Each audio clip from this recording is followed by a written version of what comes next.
கிட்டத்தட்ட விடுதலை சிறுத்தைகள் இயக்கம் கணக்கில் அடங்காத போராட்டங்கள், கணக்கில் அடங்காத ஆர்ப்பாட்டங்கள், தன் வாழ்வை இந்த மக்களுக்காக தியாகம் செய்த பேராற்றல் மிகுந்த பெரும் தலைவராக அண்ணன் எழுச்சி தமிழர் திருமாறுகிறார். ஆனால் அவரை எவ்வளவு கேவலப்படுத்த வேண்டுமோ, எவ்வளவு அவமானப்படுத்த வேண்டுமோ அவ்வளவு தூரம் அந்த கட்சி ஒரு சாதி கட்சி தான் என்பதை அங்கீகரித்திருக்கிறது திமுக. 6 தொகுதிகளை தனி தொகுதியாக அறிவித்திருக்கிறது திமுக. இந்த உள்நோக்கம் என்பது எவ்வளவு பெரிய பிற்போக்குவாதிகள் தனம் திமுகவிடம் இருக்கிறது என்பதை நீங்கள் உணர்ந்து கொள்ளலாம். 2 பொது தொகுதி.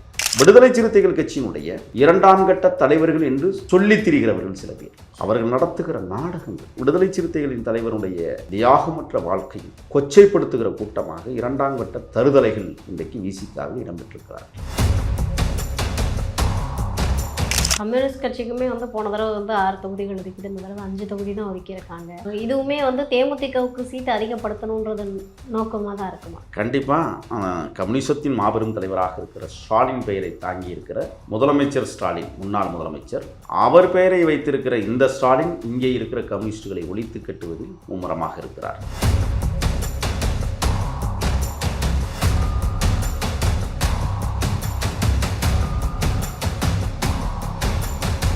தொடர்ந்து திமுகவில் அந்த திமுக கூட்டணிக்குள்ள அதிருப்தி நிலவுறதை கண்கூட சில விஷயங்களில் பார்க்க முடியுது.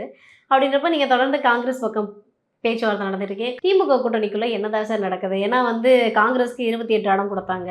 தேமுதிக வந்ததுக்கு அப்புறம் தான் இவ்வளோ பெரிய மாற்றமா அப்படின்ற ஒரு பெரிய கேள்வி இருக்குதுல்ல. ஏன்னா அப்போ தான் விசிகாவுக்கான உரிய அங்கீகாரம் கொடுக்கப்படலை, கம்யூனிஸ்ட் கட்சிகளுக்கான உரிய அங்கீகாரம் கொடுக்கப்படலை. தமிழக வாழ்வுரிமை கழகம் திமுகலேருந்து வெளியில் போயிட்டாங்க. மக்கள் நீதி மய்யம் கட்சியை திமுகவில் நீங்கள் உதயசூரியனில் நில்லுங்கன்னா அவங்க நாங்கள் போட்டியே போடலன்ட்டாங்க. இப்படி ஒரு சூழலில் எப்படி அவங்க தேர்தலை ப்ராப்பராக எதிர்கொள்ள போகிறாங்க? அதான் அந்த அந்த இழிவான செயற்பாடுகள் தான் தமிழக வெற்றி கழகத்திற்கு வெற்றி வாய்ப்பை தரப்போகிறது.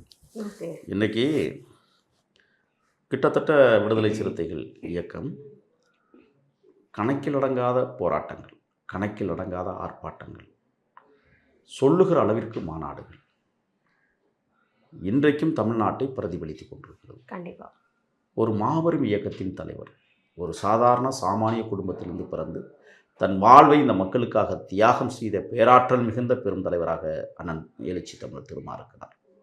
ஆனால் அவரை எவ்வளவு கேவலப்படுத்த வேண்டுமோ, எவ்வளவு அவமானப்படுத்த வேண்டுமோ அவ்வளவு தூரம் அந்த கட்சி ஒரு சாதி கட்சி தான் என்பதை அங்கீகரித்திருக்கிறது திமுக. சமூக நீதி பேசுகிறார், அனைத்து தரப்பு மக்களுக்காகவும் போராடுகிறார். 6 தொகுதிகளை தனி தொகுதியாக அறிவித்திருக்கிறது திமுக. இப்போ இந்த உள்நோக்கம் என்பது எவ்வளவு பெரிய பிற்போக்குவாதிகள் தனம் திமுகவிடம் இருக்கிறது என்பதை நீங்கள் உணர்ந்து கொள்ள வேண்டும். 2 பொது தொகுதி. ஏன் அந்த கட்சி எல்லோருக்குமான கட்சியாக இருக்கக்கூடாதா? சரி, நீங்கள் தனித்தொகுதி கொடுத்தீர்களா? அது ஒரு சேரிகளின் கட்சி தான் என்றால் 46 தொகுதியும் கொடுத்துட வேண்டியதானே? ஏன் அதை செய்ய மறுக்கிறீர்கள்? ஆக விடுதலை சிறுத்தைகள் என்பது ஒரு தீண்டத்தக்காதவர்கள் கட்சி என்பதை திமுக உணர்த்தியிருப்ப காரணத்தால் இன்றைக்கு 6 தனித்தொகுதியிலையும் 2 பொது தொகுதியும் கொடுத்திருக்கிறது திமுக. அப்படி என்றால் இன்றைக்கு விடுதலை சிறுத்தைகளுக்கு ஏற்பட்டிருக்கிற அவமானம் நெஞ்சமெல்லாம் நமக்கு பதறுகிறது. ஆனால் 0.52% வாக்குகளை மட்டுமே பெற்றிருக்கிற தேசிய முற்போக்கு திராவிடர் கழகத்துக்கு 10 தொகுதிகள், 36 சட்டமன்ற உறுப்பினர்கள் தேர்ந்தெடுத்த ஒரு நாடாளுமன்ற மாநிலங்களவை உறுப்பினர். அந்த கட்சிக்கு ஏன் இவ்வளவு பெரிய மரியாதையை இவர்கள் கொடுக்கிறார்கள் என்றால் எல்லா இடத்திலும் சாதிய ஆதிக்கம் தலை தோங்கி கிடக்கிறது. ஏன்னா ஏவாவேலு தான் அதுக்கு ஒரு பெரிய அசைன்மென்டார். தேமுதிகவை திமுகவிற்குள் கொண்டு வருவதற்கு பிரேமலதா விஜயகாந்த் அவர்கள் என்ன சமூகத்தை சார்ந்தவரோ அதே சமூகத்துறை அமைச்சராக இருந்த ஏவாவேலு தான் அந்த இயக்கத்தை கொண்டு வந்து சேர்ப்பதற்கு முதலமைச்சர் உத்தரவிட்டு கொண்டு வந்து சேர்த்திருக்கிறார். 8 தொகுதி என்று தேமுதிகவிற்கு சொன்ன நிலையில் 10ஆக கொடுத்திருக்கிறார்கள் என்றால் அது விசிகாவை அவமானப்படுத்த வேண்டும் என்பதற்காக. விசிகாவுடைய கடைமட்ட தொண்டன் எவனும் திமுகவிற்கு வாக்களிக்க மாட்டான். அவன் அனைவரும் தமிழக வெற்றி கழகத்தை நோக்கி படையெடுத்து வருகிறார்கள். தமிழக வெற்றி கழகத்தை தாளாட்ட தொடங்கியிருக்கிறார்கள். ஆனால் தலைவன் எங்களுக்கு திருமாதான், ஆனால் தகுதி இல்லாத கூட்டணியோடு எங்கள் தலைவர் உடன்பாடு ஏற்பட்டதால் தகுதி வாய்ந்த தலைவராக விஜய் தான் எங்களுக்கு கண்ணுக்கு தெரிகிறார், என்று விடுதலை சிறுத்தைகளுடைய கடைக்கோடி தண்டன் உணர்ந்த காரணத்தால் கிட்டத்தட்ட 360க்கும் மேற்பட்ட கொடிக்கம்பங்கள் வெட்டி வீழ்த்தப்பட்டிருக்கிறது விசிகா. ஓகே. 3600 பதாகைகளை கிழிக்கப்பட்டிருக்கிறது தமிழ்நாட்டில், விடுதலை சிறுத்தைகளுடைய பதாகைகள். இதெல்லாம் கடைக்கோடி தொண்டனுக்கு அழுத்தமும் மிக உத்வேகமும் உள்ளே ஒளிந்து கிடக்கிறது. ஒவ்வொரு கிராமத்திலும் ஆதிக்கவாதிகள் தான் திமுகவில் கிளை செயலாளர்களாக இருப்பார்கள். எவரும் விடுதலை சிறுத்தைகளாக அல்லது சேரிகளில் இருப்பவர்கள் கிளை செயலாளராக இருந்ததே கிடையாது. சேரிகளில் கிளை செயலாளராக இருக்கக்கூடியவர்கள் விடுதலை சிறுத்தைகளின் முகாம் செயலாளர்களாக இருக்கிறார்கள். அவர்களுக்கு வேலை என்னவென்றால் கொடிதோரணம் கட்டுவது, போஸ்டர் ஒட்டுவது, கொடி பிடிப்பது, கூட்டங்களுக்கு ஆள் சேர்ப்பது. இதை செய்வதற்கு ஒரு 2000 ரூபாய் காசு கொடுப்பான் பண்ணை முதலாளியாக இருக்கிற ஆதிக்கவாதிகளின் திமுக கிளை செயலாளர். ஆனால் அவன் மேலிடத்தில் வாங்கிய தொகை 2 லட்சமாக இருக்கும். தாழ்த்தப்படுத்தப்பட்ட பகுதிக்கு கொடுத்து விடுகிற தொகை வெறும் 2000 இருக்கும்.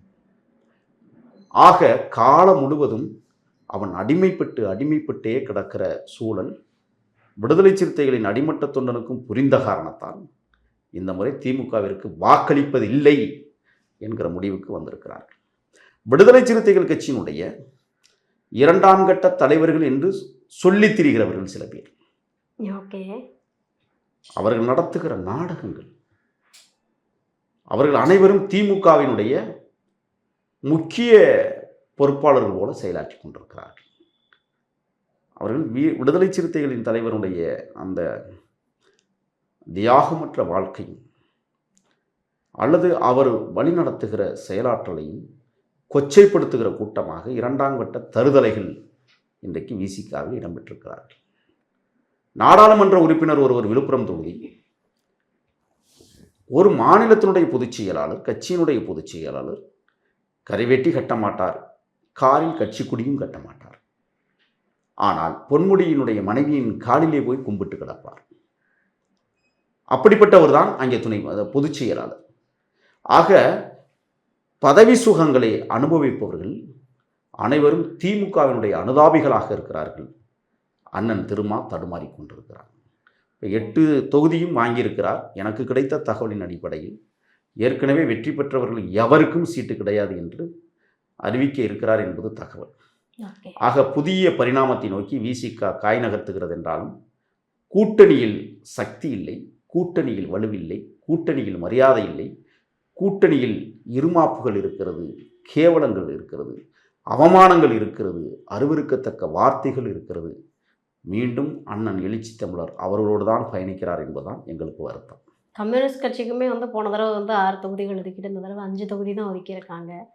ஸோ இதுவுமே தேமுதிகவுக்கு சீட்டு அதிகப்படுத்தணுன்றது நோக்கமாக தான் இருக்குமா? கண்டிப்பாக கம்யூனிசத்தின் மாபெரும் தலைவராக இருக்கிற ஸ்டாலின் பெயரை தாங்கி இருக்கிற முதலமைச்சர் ஸ்டாலின், முன்னாள் முதலமைச்சர், அவர் பெயரை வைத்திருக்கிற இந்த ஸ்டாலின் இங்கே இருக்கிற கம்யூனிஸ்டுகளை ஒழித்து கட்டுவதில் மும்முரமாக இருக்கிறார்.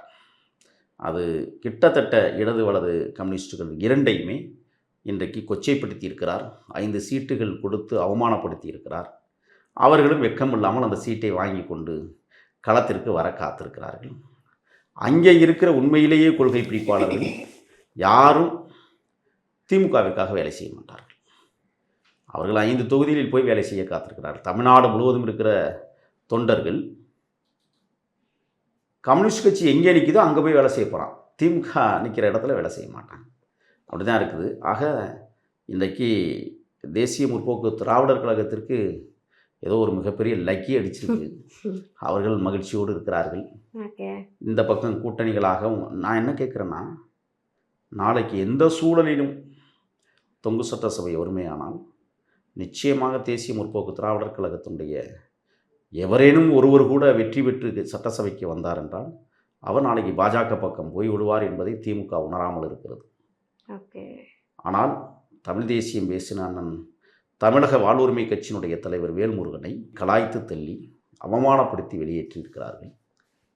பதில் உண்டு. அப்போ இவர்கள் தமிழர்களுக்கு எதிரான ஆட்சியை நிறுவ இருக்கிறார்கள் என்பதை அண்ணன் வேல்முருகனினுடைய பேச்சிலிருந்தே நமக்கு தென்படுகிறது. ஆக இன்னைக்கு வேல்முருகன் வெளியே வந்து விட்டார்.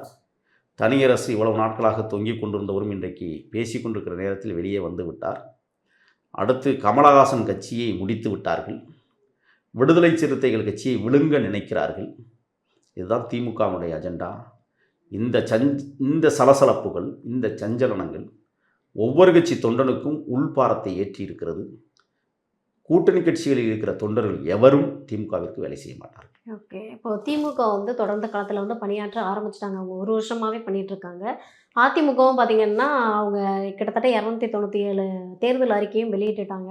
ஆனால் தாவேக்கா ரொம்ப பின்தங்கியே இருக்கே சார். எல்லாத்துலேயும் ரொம்ப டிலே. வேட்பாளர்கள் அறிவிக்கிறது, இன்னும் தேர்தல் வாக்குறுதிகள் முழுமையாக வெளியில் அறிவிக்கலை. அப்படின்றப்ப தாவேக்கா தலைவரோட மூவ் அடுத்து என்னவா இருக்குன்னு தமிழக அரசியல் களத்தில் இருக்கிற மக்களுக்கு தெரிய மாட்டேங்குது. இல்லை, 2 ஆண்டுகளுக்கு முன்பே விக்கிரவாண்டியில் எங்களது தேர்தல் பிரச்சார பொதுக்கூட்டத்தை தொடங்கிவிட்டார். அண்மையில் டெல்லியிலிருந்து பிரச்சாரத்தை தொடங்கினார். தேர்தல் அறிவித்த அதே மணித்துளிகளில் பிரச்சாரத்தை அங்கிருந்து தொடங்கிவிட்டார். தமிழக வெற்றிக் கழகம் இந்த கட்சிகளைப் போல ஓப்பன் டாக் இல்லை, வெளிப்படையாக மக்களுக்கு தெரியணும், இல்லை கட்சிகளுக்கு தெரிய வேண்டாம். நீங்கள் இவங்களுடைய அணுகுமுறை எங்களுடைய அணுகுமுறை வித்தியாசம் இருக்கிறது. அவங்க களத்தில் நிற்கிறாங்க. வெற்றி பெற போகிற நாங்கள் ஏன் பயந்துக்கிட்டு அறிவிக்கணும் எல்லாத்தையும்? வெற்றி பெறப்போவது நாங்கள் தானே. தோல்வியை கண்டு துவண்டு போயிருப்பவர்கள் அல்லது தோல்வியை தொட நினைப்பவர்கள் அவசரப்பட்டு இப்பொழுது முந்த ஓடுகிறார்கள். எவனும் ஓட்டப்பந்தயத்தில் எவன் ஒருத்தன் அதிகமாக வேகமாக எடுத்தோடனே ஓடுறான்னா அவன் கடைசியாக தோல்வியடைவான் என்பது வரலாறு. அவர்கள் முந்தி ஓடத் தொடங்குகிறார்கள். நாங்கள் மாரத்தான் ஓடுகிறோம், நாங்கள் மெதுவாக ஓடுகிறோம். வெற்றி எங்களுக்கு தான் இறுதியில், அதில் மாற்றம் இல்லை. ஆக அதிமுகவை பொறுத்தவரை களத்தில் எங்களுக்கு நேர் எதிர் இல்லை. வேண்டுமென்றே இன்றைக்கு பாருங்கள், 29 சீட்டை பாரதிய ஜனதாவிற்கு தமிழ்நாட்டில் கொடுத்து பாரதிய ஜனதாவை காலூன்றுவதற்கும் வேரூன்றுவதற்கும் துணையாக எடப்பாடியார் இன்னைக்கு துணை நிற்கிறார் என்றால், ஆர்எஸ்எஸ் சங் பரிவார் கும்பல்களை தமிழ்நாட்டில் ஊடுருவச் செய்த மிகப்பெரிய குற்றவாளியாக எடப்பாடி திகழ்கிறார் என்பதற்கு இது சான்று. 29 தொகுதியும் பாரதிய ஜனதா டெபாசிட் கூட வாங்காது என்பதையும் நான் தெரிவிச்சுக்கிறேன். நன்றி சார். இன்னும் ஒரு நேர்காணலில் சந்திக்கலாம். நல்லது.